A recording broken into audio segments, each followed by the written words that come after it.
Yeah. Or surrounding area. Almost. I'm gonna tell you a little bit about myself before I go on. A lot of y'all weren't here for the first one. My name's Brandon Dudley. 32 years old. I grew up in Hurt, Gretna. Went to Gretna High School. Graduated 2002. I've done comedy before, but never like in front of people, whatever. I enjoy doing it. I like making people laugh. I mean, people that know me know I'm one of the funniest guys they know. So. But I want to thank all of y'all for coming out. I know it's a Saturday night. It's kind of hard, but I appreciate it. And I hope I make you laugh. If I don't, then you won't come to the next one, I guess. So. All right. Before I go any further, I want to tell all you folks that a lot of my routine is observation comedy, like stuff I've witnessed on my behalf or friends or you ain't gonna hear nothing that you probably have ever heard before because I mean it's just like observational. And I want to say first to take care of your mind, your body, your soul. It's the most important thing. Prayer every day, healthy lifestyle. Do what you can. All you folks that are 65 or older, all I gotta say is boo. Just take care of your heart most of all. Got that one. I'm from the South. I grew up in the South, like most of y'all did, probably around here. I know some of y'all from up north, but y'all don't know how Southerners are. But usually the stereotype is we marry our cousins, marry family, Kentucky, Virginia, all that. I don't know about y'all, but I got some good-looking cousins, so I don't think that'd be a bad thing. Better than marrying an ugly out-of-towner, but that's my opinion.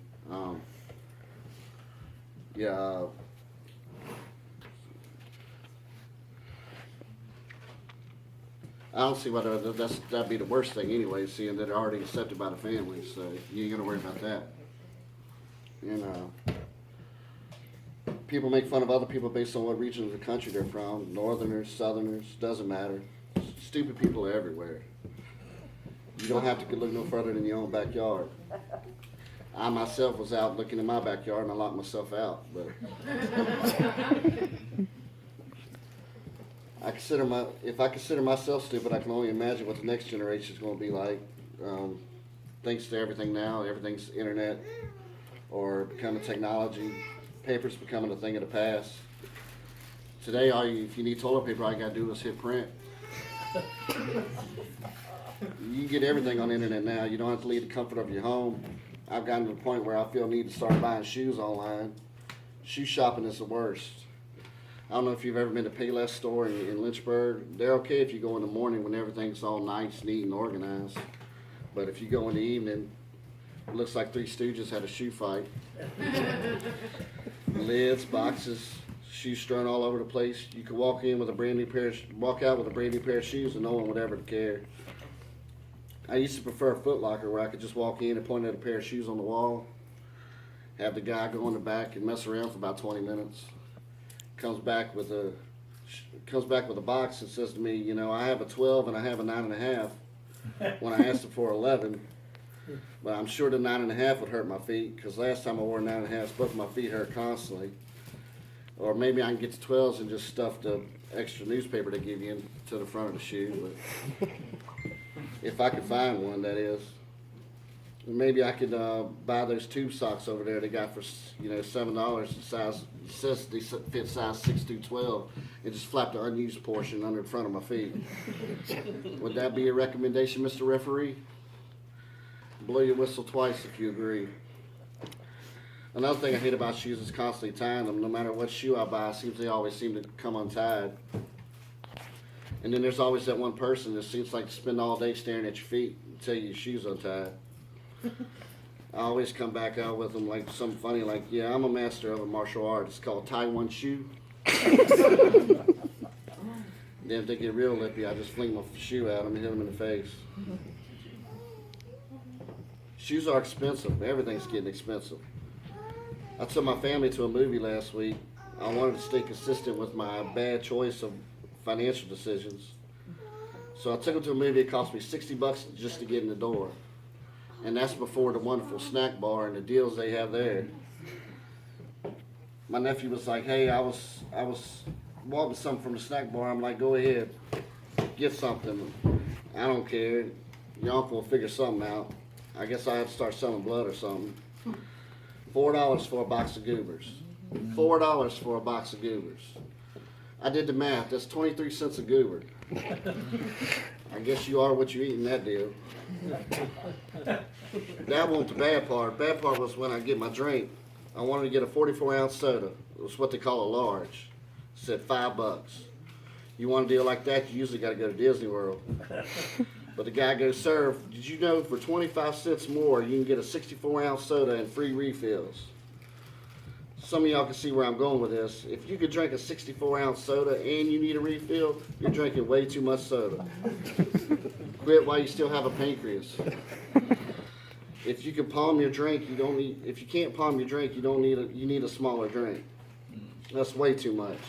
I'm not telling you what to do, but don't you hate it when people try to tell you what to do? I got a friend. He's like, "Dude, look at you. You look a little flabby. You need to work out. Start working on your core." I was like, "What am I, an apple?" He's like, "No, you gotta do crunches every day." I said, "Crunches? I do crunches for 2 weeks straight. You know those Nestle little crunches you get." That didn't help me a bit.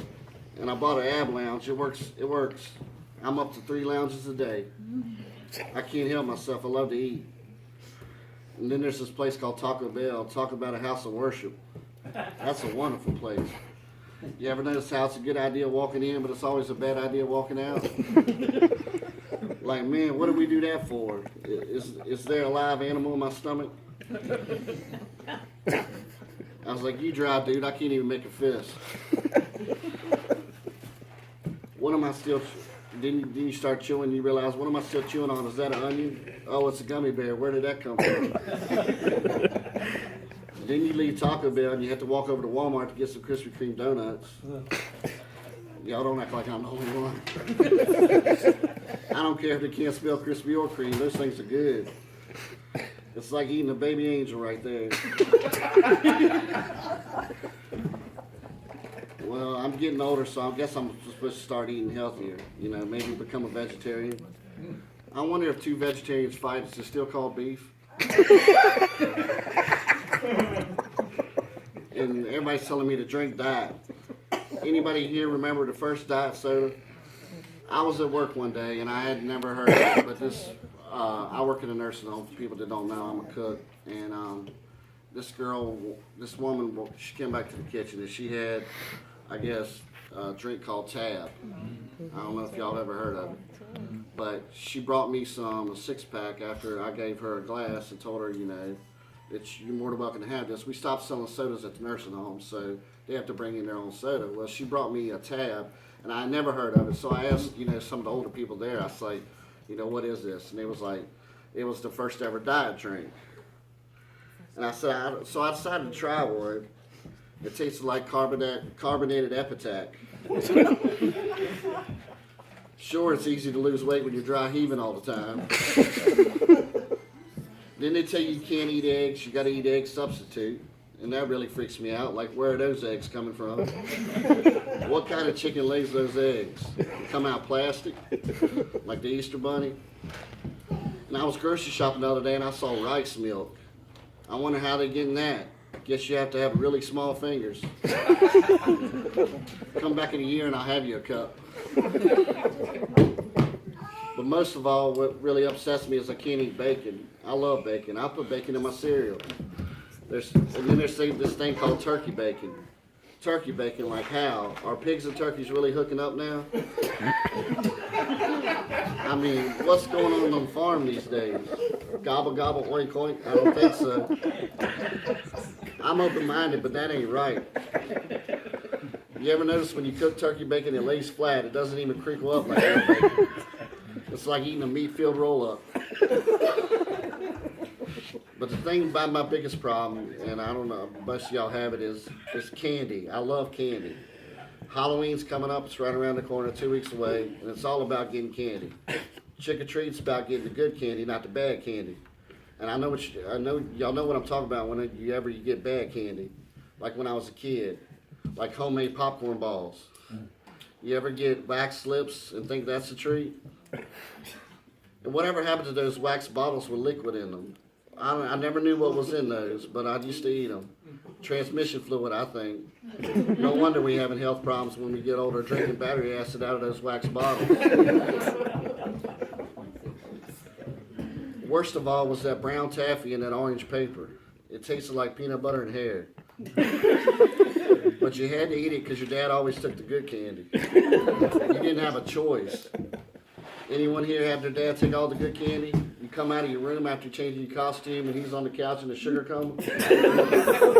Got Twix wrappers all over him, Jolly Ranchers in his hair. No wonder we stuck with the brown candy. But trick-or-treating is all about, it's like real estate. Location, location, location. You ever trick-or-treat in an old neighborhood? And when I say old, I mean where old people live. In every house. They're always nice, but they don't know what candy is. I used to get candy like Hall's Menolitus cough drops. Get Bayonne cubes. The sucrets with those little red tablets.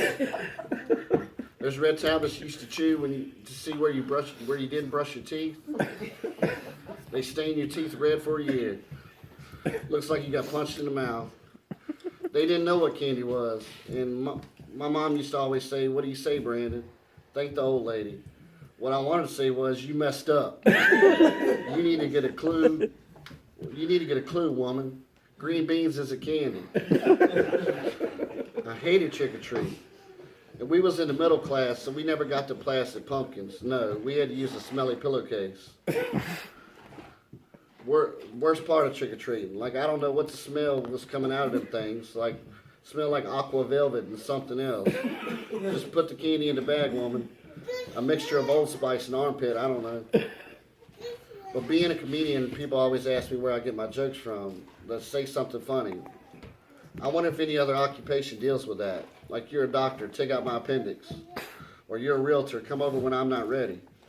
You can't really make money being a comedian. But I bought my nephews and niece a $5 slip and slide. And my uncle called me and said they had an $800 water bill. Don't you love it when reality smacks you in the face every once in a while? Kids get what they want because they do a lot of whining. Anyone here have kids who whine all the time? I look at those kids and ask them, "What do you do? What do you possibly have to whine about?" Nothing. But they'll find something to whine about. I was staying with a friend, and her little teenage daughter was, whining because her iPod only got about 25,000 songs. She needed more gigabytes. Then complained about the iPod being too big, not comfortable. When I was a teenager, I remember jogging with a Walkman cassette player. Remember those days? Like having a kitchen table strapped to your hip. Then there was the Discman, when you couldn't jog or run because you were scared you were going to skip your CD. But we all grew up with 8-track tapes and cassette tapes. We was lucky to get 5 songs on those things. And the tape would break. It always broke. Didn't matter what kind of tape it was. If it was your favorite tape, you listened to it over and over. You couldn't go download another song. We had to fix it. We spliced it with a little tape. And then it would always mess up on your favorite part. But you get used to it. Then when you hear the song on the radio, the song that you had on your tape on the radio, you get confused. Like, that must be the new version.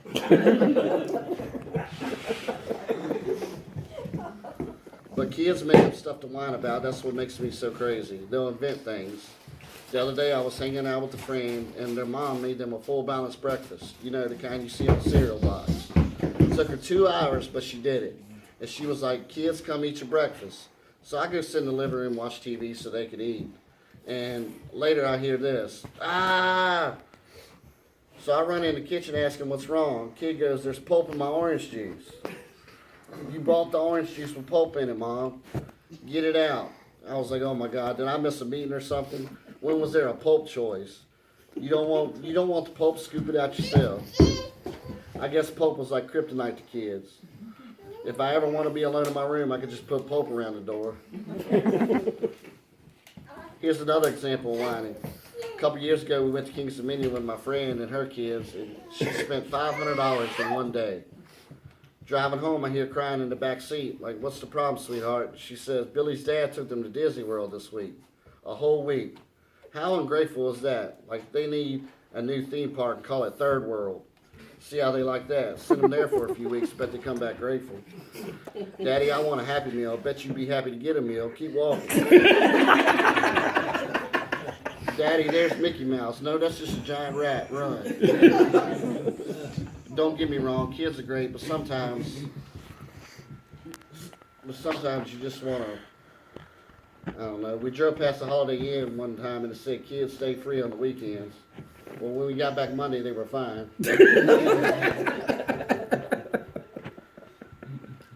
Life is tough. It's good to kick back and let loose and laugh every now and then. And I hope I made you laugh tonight. Y'all been great.